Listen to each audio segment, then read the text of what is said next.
know quite a lot. Not many parents here can communicate that well. So I have no one is willing to take the position of the parent council chair. Would you be willing to take that?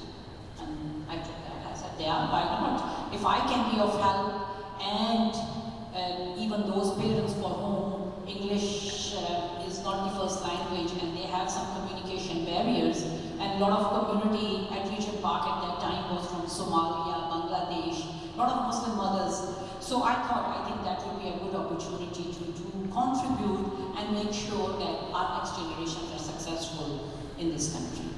So as I took that, and back in 2002, conservatives were in power at the provincial level. I think as students, you must have heard about the Harris era in Ontario. There were lots of cuts happening to education at that time. There were a lot of strike days in the schools.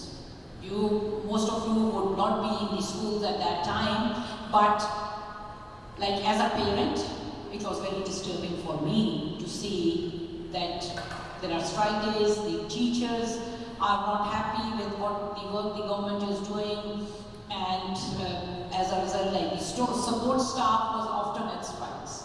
And I really, because I was new in this country, I really didn't know that, okay, like how different governments work here, and whose responsibility it is to make sure that schools are in good working conditions and kids don't lose their study days because of the strikes and other issues.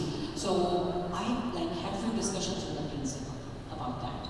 And as my older son was going from JK to SK, at that time SK was full time, but I got a notice that it will be reduced to half day.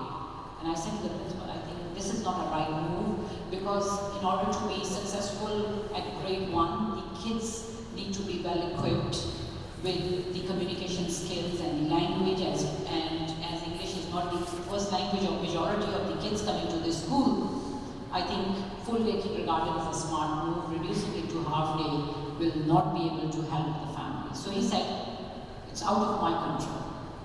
I'm getting orders from the Ministry of Education, so if you have any issues, you should go and talk to the local member of provincial parliament. So as an ignorant person, I came home and started searching that who my local MPP is, and then I looked into, okay, how the things function here. The member of parliament is not responsible for education here, it's the provincial representatives who are responsible. And I called that MPP's office and got an appointment.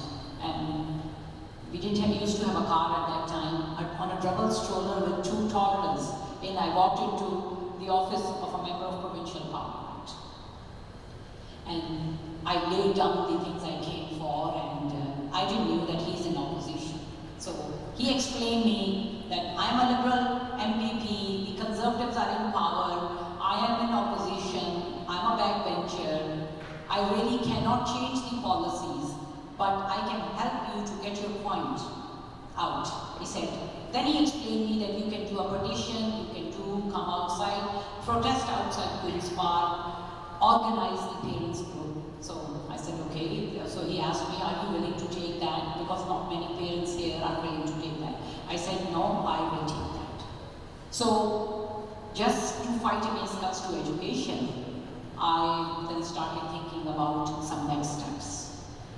And started a petition, got parents involved, did a rally at Regent Park where we invited the local MPP, asked him that yes, the parents are looking for no cuts to education.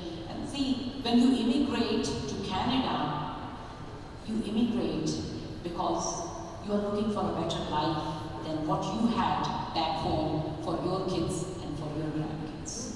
I think most of your parents would have immigrated here, or your grandparents. I don't know if you are second generation, third generation, but your parents or grandparents have come here to provide more opportunities for you to be successful in life.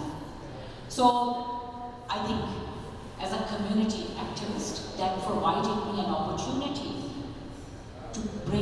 my point out and talk about the rights I have as a citizen of Canada. So, I was protesting outside Queen's Park as a parent activist, and in that process, I got to know my local member of provincial parliament, and one day he said to me, if you can send me your bio, because you are like, I had a very different impression about women coming from Pakistan, but you seem to be different, so if you would be interested in working at my constituency office. I said, like, my kids are young, and as yet my younger son is not going to school. He offered me a part-time job, which looked attractive, and naturally as a new immigrant, like a good source of income, who minds that? So I said, okay, so I started working early 2004 in his constituency office as a constituency assistant in Toronto Centre. Toronto Centre riding is home to a lot of new immigrants, very middle class, people trying to get into middle class. And I was working and I heard firsthand the issues which our communities are facing. Majority of them were new immigrants. And when they used to come to like constituency office, that grew in passion to serve the community.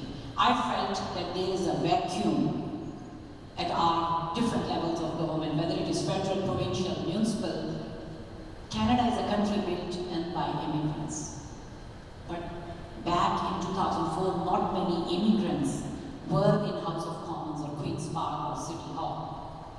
Still, we see that we don't have that percentage of the different communities representing. I think representation really matters.